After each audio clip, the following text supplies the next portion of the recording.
Yes, welcome into IATD TV, and today we've got the hotly anticipated Mutant deck profile.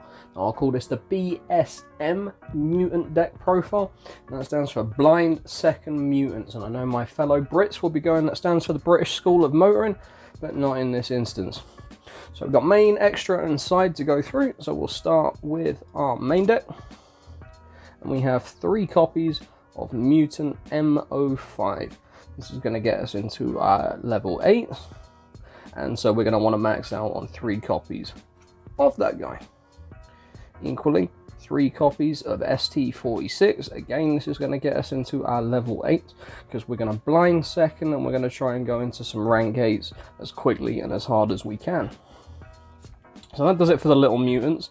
I didn't play any GB88, and my reasoning behind that is GB88 is only good on the turn after your first turn, and if we're blinding second, that means the 4th turn of the duel, and I don't want to open any cards that aren't good until the 4th turn.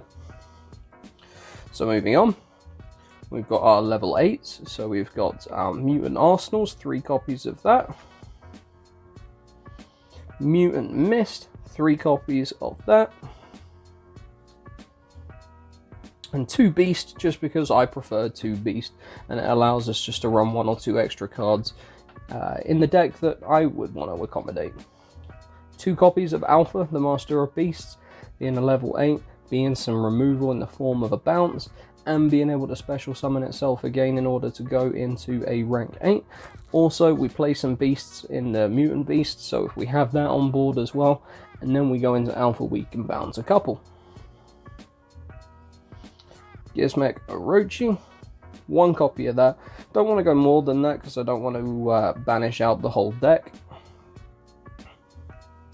Then we go into our Danger package. 3 Thunderbird as a level 8. 3 of Danger Bigfoot, also as a level 8.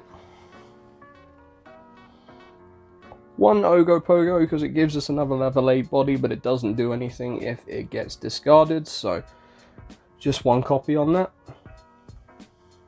1 each of all the limited cards. We've got Nessie, Tsukinoko, and Jackalope.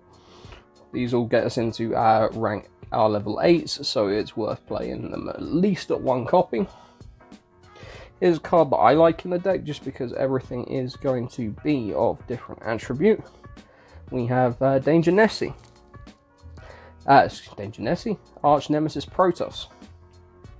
And Arch Nemesis Protoss is just going to be another good body to get on the board, do some extra damage. I like it in here because it's essentially a free summon. And if we can use it to get us into, say, for instance, Verte Anaconda, it's all good in my book. Now we blind second, so I only want 1 copy of the Mutant Cry Fusion Trap. But we do side into additional copies when we know we're going to be going first. 3 copies of Mutant Fusion, we can send it off of Verte Anaconda, and also we want to hard draw it as well so we can get into our Mutant Fusions. Ooh, as I knocked the camera there, apologies. And 3 copies of Mutant Evolution Lab.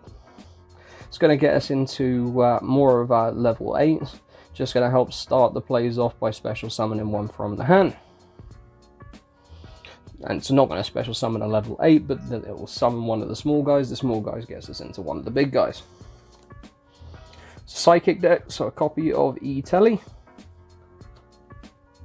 1 copy of Monster Reborn. It's a good extender. Copy of Harpy's Feather Duster, because why not? Copy of Raigeki, give us a little bit of removal. As we play lots of level 8s, a couple of copies of Trading are going to be helpful in circulating through some of the cards in our deck and making sure we don't brick. 2 copies of Pot of Desires, and this goes into the Orochi earlier. That's why we only went with 1 Orochi, because I don't want to open Desires and more than 1 Orochi, or 2 Desires and 2 Orochis. You don't want to banish all of your deck. 3 copies of Super Poly, we're going second, so this is an absolutely fantastic blowout card for going second. So we'll have it at 3 copies, and we can also Anaconda it if we so desire. 3 copies of Infinite Impermanence, Again, just as a bit more disruption. It's not something that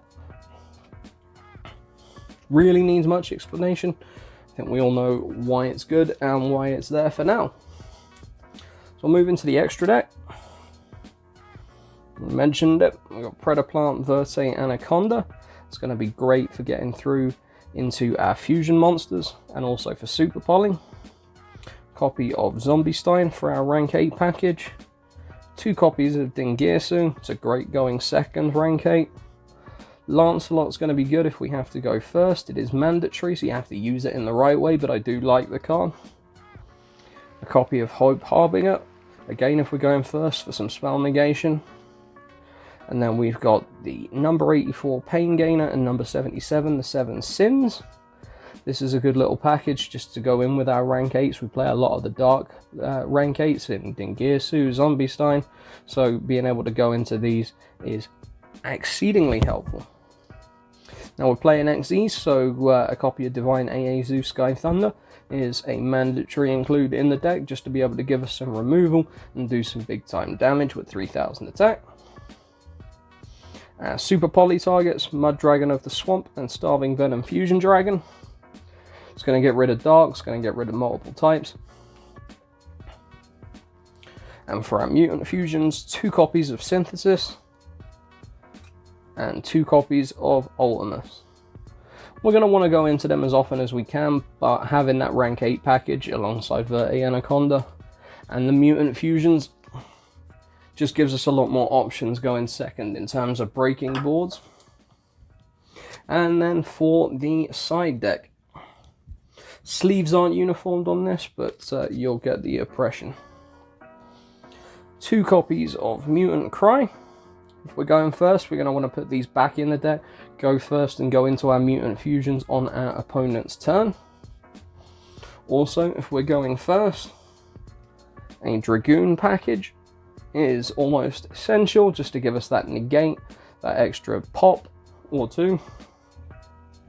And all around is a fantastic going first card. I don't rate it going second because once they've already made their board, it's kind of useless. So I want to side into a Dragoon package. 3 copies of Nibiru. If they're going heavy combo, then we can just slap one of these bad boys down and meteor the field. 3 copies of Ash Blossom. We all know what this does by now, so no need to explain why we're including that. 2 copies of Ghost Ogre and Snow Rabbit. It's going to be useful in certain instances. It's not useful in every match, and that's why we didn't go with 3 copies, but being able to side into a couple of extra copies when we know we're going first, or even second sometimes, it depended on the matchup, it's going to be absolutely essential. And then our final card for the side deck is a copy of Effect Veiler, just to back up our impermanences, to give us an extra copy essentially of that. And that about wraps it up for our Mutant deck profile. If you like what you see, give us a like, a comment, a subscribe, and share with your friends. It would certainly help the channel. Let me know what you think, what you're building. Are you building mutants as well? And if so, what does your build look like? What are you including? And is there anything that you've taken away from this build that you might put into yours? Anyway, without any further ado, this is IATD TV signing off. Peace out.